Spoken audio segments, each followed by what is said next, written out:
Dan ijazahnya asli loh ya, asli.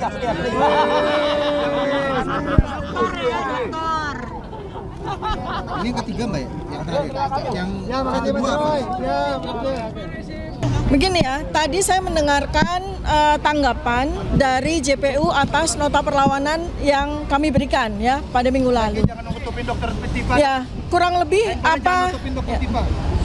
apa tanggapan dari JPU itu sudah jelaskan ya, kita semua juga mendengarkan. Nah, saya ingin menyampaikan sebuah kesan saja ya, pada saat saya mendengarkan itu.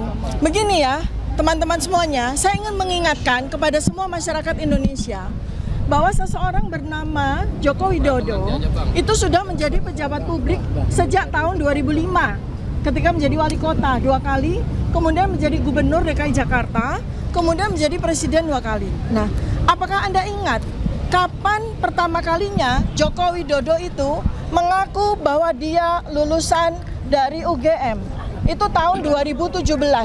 Jadi pada waktu beliau itu menjadi wali kota, tidak pernah ada satu kata pun yang menyatakan beliau adalah lulusan UGM ya. Dan kemudian tidak ada cerita ada pernah reuni, tidak pernah ada cerita membawa teman-temannya ke Balai Kota Loji Gandrung Solo ya, termasuk juga ketika beliau menjadi gubernur 2 tahun. Tidak pernah ada cerita beliau bikin reuni dan sebagainya. Baru pertama kali kita tahu dari acara reuni tahun 2017 UGM itu ketika seorang bernama Bambang Tri yang membuka kunci kotak Pandora itu dihukum 5,5 tahun di tahun 2016. Nah, sejak itu peristiwa ini bergulir. Nah, jadi ya saya ingin sampaikan ya bahwa yang bersangkutan itu ya di luar dari perkara yang kemudian dia laporkan, beliau tidak pernah ya, sungguh pun sudah menjadi pejabat publik selama 10 tahun, tidak pernah mengakui lulusan UGM, tidak pernah datang ke UGM, dan tidak pernah diundang oleh UGM. Itu adalah sebuah ketidaklaziman pada kampus kami UGM. Karena kampus UGM, kampus saya, itu sangat bangga dengan lulusan-lulusannya yang berhasil atau dianggap berhasil. Apalagi ini pejabat publik, apalagi ini adalah wali kota, gubernur, apalagi bahkan presiden. Tapi UGM sama sekali tidak pernah mengundang secara formal, secara resmi. Bahkan pada acara yang setiap tahunnya kami semua alumni UGM itu hadir, yaitu pada acara Dies Natalis ya, di mana kita itu melakukan perjalanan dari kampus UGM pertama, itu selalu ada napak tilas, itu selalu ada pejabat-pejabat. Contoh seperti Pak Ganjar Pranowo selalu hadir setiap tahun, tapi saya, Anies Baswedan, selalu hadir setiap tahun. Demikian juga dengan saya dan Mas Roy, Pak Mahfud MD, jadi semua. Tapi tidak pernah kami melihat ya Joko Widodo ikut satu kali pun dalam acara Dies Natalis tersebut ya. Nah, jadi kemudian yang paling penting tadi sudah disampaikan pada perkara ini ya, pada sidang hari ini yang paling penting sebetulnya adalah sesi yang terakhir ya teman-teman ya, masyarakat Indonesia. Anda semua bisa melihat betapa enggannya, betapa tidak maunya jaksa penuntut umum menyerahkan berita acara BAP dari ahli ya, sebanyak 26 orang ahli yang dihadirkan oleh Polda Metro Jaya. Padahal 26 ahli itu resumenya ada, tetapi di BAP mereka tidak ada. Ini sudah sidang ketiga. Karena seharusnya sebelum sidang berjalan, pada sidang pertama itu BAP sudah diserahkan kepada kami lengkap, selengkap BAP yang diterima oleh hakim. Tapi kami sudah meminta 3 kali, melalui surat sudah kami minta, melalui sidang juga kami minta. Sampai sidang yang ketiga ini BAP yang kami terima itu belum lengkap juga, dan itu jantungnya. Itu yang paling penting, yaitu ahli dari Polda Metro Jaya dan 4 orang ahli digital forensik. BAP-nya tidak kami terima. BAP lab forensik itu tidak kami terima sampai dengan hari ini. Ya, itu yang paling penting di dalam sidang ini. Nah, mudah-mudahan kita semua berdoa agar minggu depan, di mana jawaban atas eksepsi kami itu diberikan dengan penuh hikmat kebijaksanaan, dengan penuh kecerdasan akhlak, hidayah dari Allah Subhanahu wa taala kepada para hakim. Amin. Ya, supaya hakim memberikan keputusan yang seadil-adilnya dan sebenar-benarnya. Terima kasih. Oke. Lanjut ya. Saya sebutkan satu pasal penting yang tidak pernah disadari Pak Jokowi ketika dia membuat laporan, bahwa KUHP baru itu ada pasal 217. Ayat 1 mengatakan setiap pelapor atau saksi itu wajib hadir kecuali hakim mengizinkan ia keluar. Kemudian di pasal 2, apabila penasihat hukum atau jaksa menghendaki saksi hadir, maka saksi tidak boleh meninggalkan ruang sidang. Mau Anda lihat Presiden ke-7 duduk terus di ruang sidang. Itu perintah undang-undang, tidak bisa dibuat SK kerjasama Mahkamah Agung dengan Jaksa Agung atau Mahkamah Agung dengan polisi, nggak bisa. Yang kedua, jaksa tadi sudah melakukan satu jawaban perlawanan yang sangat fatalis, menyebut-nyebut merkap. Setelah berlakunya KUHP baru, Undang-Undang Nomor 20 Tahun 2025 dan Undang-Undang Nomor 1 2023 apa tentang KUHP dan KUHP, jelas disebutkan di peraturan jaksa. Oh, RJ itu boleh dong, coba sebutkan. Pasal 79 itu hanya berbicara restoratif justice, tidak ada bicara split sink, itu nggak ada, ya. Kemudian yang kedua yang saya ingin katakan bahwa jaksa itu tidak konsisten. Karena juga sudah ada surat edaran Mahkamah Agung nomor 1 tahun 2026 bahwa restoratif justice itu hanya dikenal di depan ketua pengadilan setempat. Jadi saya katakan nih pada RHS, saya malas menyebut namanya. Kalau dia menyebut hantu atau kalau saya menyebut males.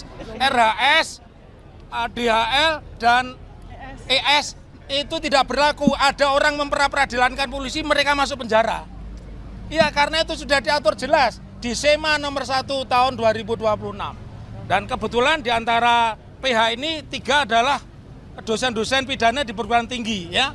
Beliau di UII, kami di Unisula. Iya, ini di Widya Matara, ya. UGM, sorry di UGM, pidana UGM. Jadi nggak sembarangan,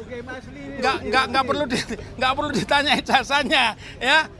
Oke, begitu ya. Jadi, oke. Kepastian tadi perkataannya bahwa Jokowi tidak sebagai pelapor tapi sebagai saksi. Konfirmasi sekali lagi. Saya juga mengatakan sebelum menjawab Anda, saya yakin optimis putusan selah mengabulkan eksepsi kami. Karena kalau tidak, konsekuensinya Pak Jokowi Widodo Presiden ke-7 duduk terus di ruang sidang.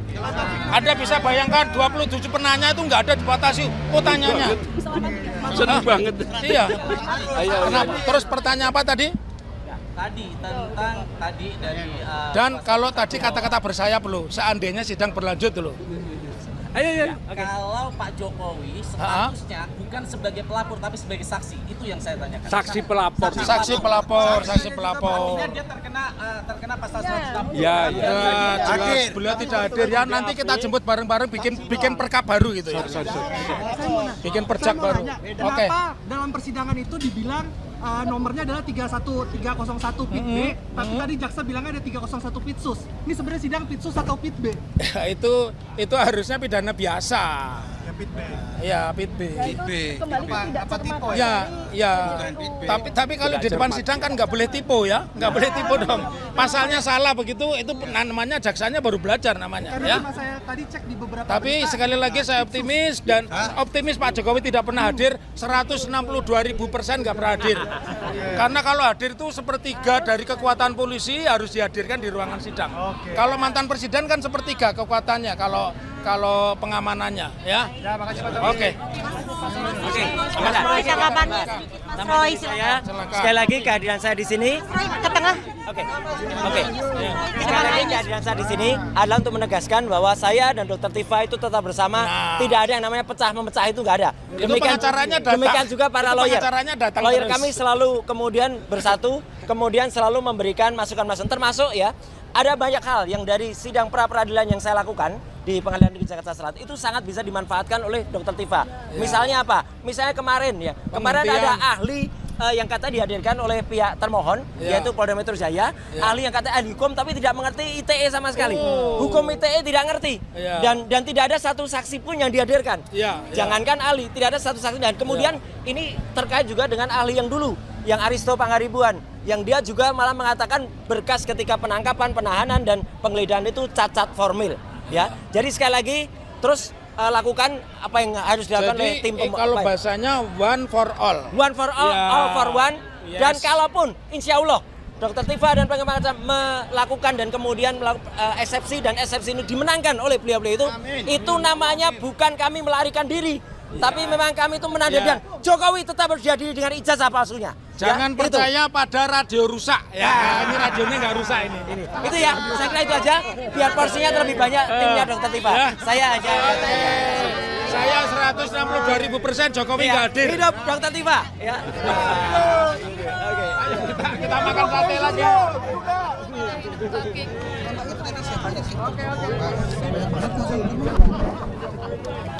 Satu dua tiga lah ya. Pak Roy berani tiba ya berdua. Berdampingan dari foto dulu, Oke. Semuanya tangan. Satu, dua, tiga. Semangat. Kalau tangannya boleh 1, 2. Tangannya diangkat. Kanan Pak Roy. Oke, siap ya. Ya, makasih. Oke, kanan bawah udah. Ya. Jadi saya asli loh ya, asli.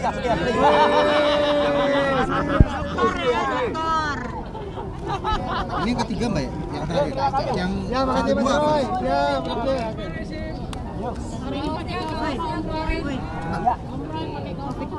Itu yang terakhir kan apa? Kaosnya tetap, Pertama kedua. karena kemarin banyak yang tanya, Mas kalau latar belakangnya kaosnya hitam, ya jadi hari ini kaosnya latar belakangnya putih, tapi gambarnya tetap untuk para termul itu. Asu Pape. Bacanya apa Pak Roy? Artinya apa? Bacanya apa bacanya? Baca sendiri. Aku dari sini nggak kelihatan tulisannya. Bahasanya nggak tulisan, nggak kelihatan. Asu kabeh. Tapi Pak Ganjar juga pakai kaos Artinya begini. SSU apa ya? Asu. American Society apa itu ya?